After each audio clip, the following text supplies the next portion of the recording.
बिस्मिल्लाहिर्रहमानिर्रहीम। आज का जो टॉपिक है ये पार्ट 4 हम स्टार्ट कर रहे हैं, how to prepare balance sheet का।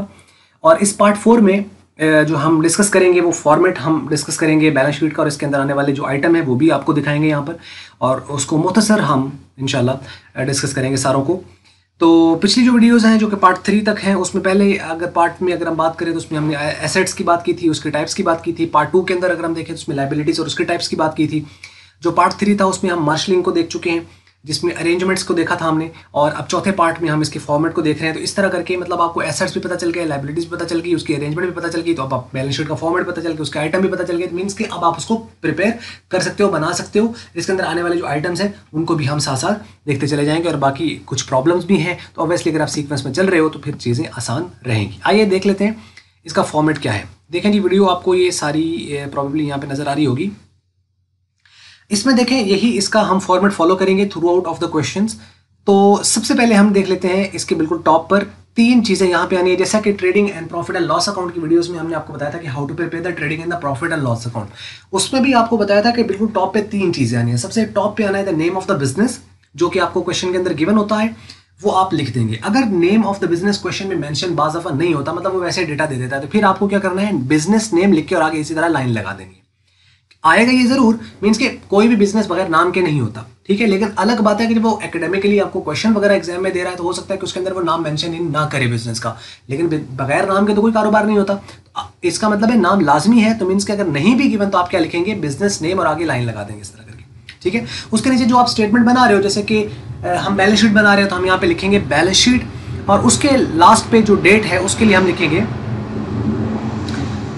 एज एट, ठीक है। एज एड भी बाज़ दफ़ा आप लिख सकते हो, एज ऑन लिखना चाहिए तो भी आप लिख सकते हो। इसके आगे आखिर पे लास्ट पे क्या आ जानी है, डेट आ जानी है।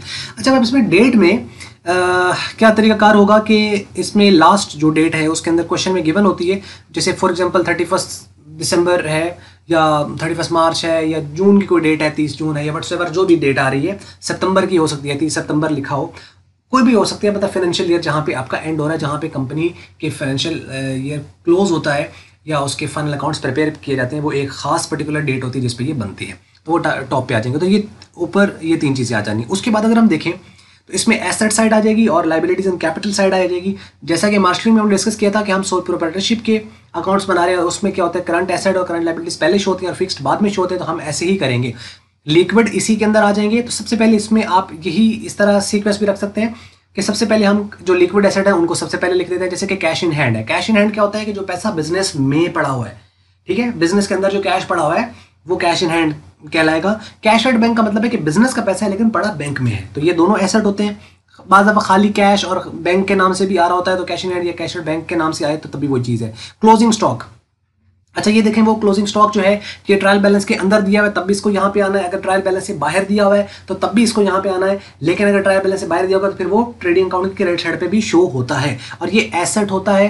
क्लोजिंग स्टॉक क्यों होता है इसके ऊपर हम पहले बात कर चुके हैं। सन्ड्री डेटर्स, सन्ड्री का मतलब होता है टोटल, जबकि डेटर्स जो है वो हमारे अकाउंट्स रिसीवेबल होते हैं, जिनसे पैसे लेने हैं, मतलब हमने सेल किए हैं उनसे पैसे हमें लेने हैं, पैसे मिले नहीं है तो हमारे रिसीवेबल्स हैं और ये हमारे एसेट्स हैं। बाज़ दफ़ा इनको अकाउंट रिसीवेबल लिखा होता है, बाज़ दफ़ा सन्ड्री डेटर्स लिखा होता है, बाज़ दफ़ा खाली डेटर्स लिखा होता है, तो ये आपके करंट एसेट्स होते हैं, क्योंकि साल के अंदर अंदर ही पैसे इनसे लेने होते हैं। करंट एसेट वो हैं जिनको साल के अंदर अंदर पैसे हमने रिसीव कर लेने हैं और ये कैश में कन्वर्ट हो जाएंगे। उसके बाद बिल्स रिसीवेबल आपके पास आ जाएंगे। बिल्स रिसीवेबल से मुराद बिल ऑफ एक्सचेंज है जो कि हमें रिसीव करना है, ये भी करंट एसेट में आएगा। नोट रिसीवेबल, नोट रिसीवेबल आपके पास क्या होते हैं, जो प्रोमिसरी नोट्स होते हैं, ठीक है, जो प्रोमिसरी नोट आपने नाम सुना होगा प्रोमिसरी नोट का, तो ये नोट्स रिसीवेबल है, ये आ जाएंगे इस तरफ। उसी तरीके से शॉर्ट टर्म इन्वेस्टमेंट, अगर शॉर्ट टर्म का लफ्ज़ आया तो फिर उसको भी हम अपना एसेट ही, इन्वेस्टमेंट एसेट होती है, चाहे वो शॉर्ट टर्म हो, लॉन्ग टर्म हो, मीडियम टर्म हो, लेकिन अलग बात है कि अगर शॉर्ट टर्म इन्वेस्टमेंट है तो हम उसको करंट एसेट, अगर वो लॉन्ग टर्म इन्वेस्टमेंट है तो हम उसको फिक्स्ड एसेट में कंसिडर करते हैं। खाली इन्वेस्टमेंट लिखा हो तो आपकी मर्जी है, उसको कहीं पर भी आप लिख सकते हो।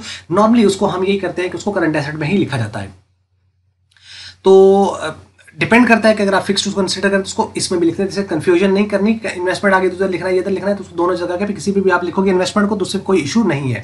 उसके बाद जितने किस्म के एडजस्टमेंट के आइटम होते हैं वो सारे के सारे हमारे करंट एसेट होते हैं, जैसे कि आपके पास प्रीपेड एक्सपेंस हो गया, रेवेन्यू रिसीवेबल्स हो गए, इस तरह के जो भी अभी एडजस्टमेंट के आइटम्स है ये सारे के सारे हमारे करंट एसेट होते हैं। और इसको हम 11वें चैप्टर के अंदर, जो कि इसके फौरन बाद एडजस्टमेंट का चैप्टर है, उसमें हम इंशाल्लाह डिटेल में इसको देखेंगे। तो ये तो है जी करंट एसेट्स के हवाले से, ये लिखते जाएंगे और जो जिनकी अमाउंट होगी इनके सामने यहाँ पर हम शिफ्ट करते जाएंगे यहाँ पर। उसके बाद फिक्स्ड एसेट्स आपके पास आ जाएंगे, जिसमें आपके पास लैंड है, लैंड की रकम आपके पास ट्रायल बैलेंस पे दी होनी है, वहाँ से हम इसको यहाँ लिखेंगे और उसकी रकम शिफ्ट करते जाएंगे। बिल्डिंग है उसकी रकम लिख देंगे। फर्नीचर एंड द फिक्सचर्स हो गए, ठीक है। फिक्सचर्स क्या होते हैं, जो कि फिक्स हैं, जो कि जैसे कि आप आपके देख लोगे जो फिक्स हुए हैं, जैसे आपकी अलमारी हो सकती है, आपका पंखा है, जो ऐसी चीज़ें हैं जो फिक्स्ड हुई हुई हैं, तो ये फिक्सचर्स में आ जाता है। तो फर्नीचर एंड फिक्सचर मतलब ये फर्नीचर ही की एक कैटेगरी ही आप समझ लें इसको। तो ये फिक्स्ड एसेट है। प्लांट एंड द मशीनरी, बात प्लांट कोई मशीनरी हम कह रहे थे, मशीनरी को प्लांट कह रहे थे, लेकिन ये है कि प्रोडक्शन एरिया है जहाँ पर चीज़ें बनाई जा रही हैं, तो वो बिजनेस को बेनिफिट दे रहा है for a longer period of time, तो इसलिए प्लांट को बाज़ दफ़ा अलग लिखा जाता है, बाज़ दफ़ा साथ लिखा जाता है। तो प्लांट एंड मशीनरी हो या प्लांट लिखा हो और फिर मशीनरी की वैल्यू दे रही हो, तो दैट्स ओके। आप इसको सेपरेटली भी शो कर सकते हैं। अगर सेपरेटली के बने एक साथ हैं तो एक साथ लिख देंगे। मोटर व्हीकल है, जो गाड़ियाँ वगैरह होती हैं, इसमें ट्रक आ जाएंगे, ट्रैक्टर्स वगैरह आएंगे, जो भी इस तरह के कोई स्पेशल इस तरह करके भी कैटेगरीज आ सकती हैं। कार्स के नाम से लिखा हो सकता है, तो ये भी एसेट होंगे। लॉन्ग टर्म इन्वेस्टमेंट जो है, ऑब्वियसली लॉन्ग टर्म का नाम आ गया तो हम इसको फिक्स कंसिडर करेंगे। उसके अलावा इंटेंजिबल एसेट्स हैं, जैसे कि आपके पास यहाँ दे रखा है गुडविल है, पेटेंट्स हैं, कॉपीराइट्स हैं, ठीक है। तो ये सारे के सारे हमारे फिक्स्ड में ही आ जाएंगे। तो चाहे इसमें टेंजिबल इंटेंजिबल भी आ जाएंगे, और उसके बाद करंट में आपके पास एडजस्टमेंट वाले आइटम भी, और जो आपके पास वैसे फिजिकल है वो भी आ जाएंगे, लेकिन ये साल के अंदर अंदर कैश में कन्वर्ट होते हैं, और इनका वैसे हम यूज़ करते हैं बिजनेस के अंदर।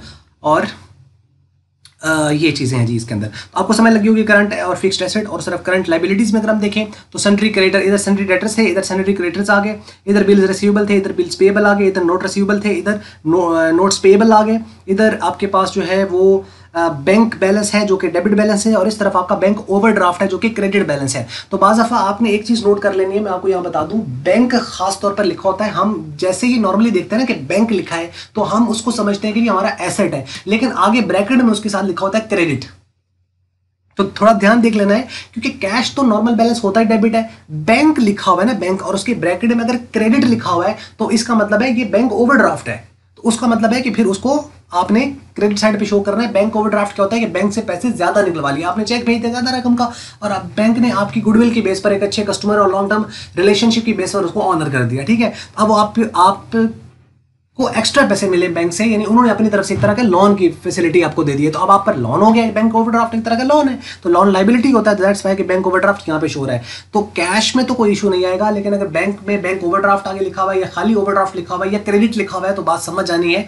तो हाँ, बैंक के साथ डेबिट लिखने को वैसे जवाब नहीं बनता, लेकिन अगर बैंक लिख और आगे ब्रैकेट में डेबिट लिख दे तो ठीक है, नॉर्मल बैंक बैलेंस है, ठीक है, जो कि हमारा एसेट है, फिर उसको इधर शो करना है। तो ये बात आपने बैंक के वाले से थोड़ी नोट कर लेनी है। वो हम कहते हैं ना कि कैश का बैलेंस तो जो है वो हमेशा ही डेबिट होता है और वो एसेट है, लेकिन बैंक होता एसेट है, मतलब बैंक से मुराद बैंक का पैसा होता एसेट ही है, लेकिन ये एसेट भी हो सकता है, लाइबिलिटी भी हो सकता है, डिपेंड करता है कि ये ओवरड्राफ्ट अगर हो गया तो लाइबिलिटी बन जाएगा, मतलब इसका बैलेंस डेबिट और क्रेडिट दोनों हो सकते हैं।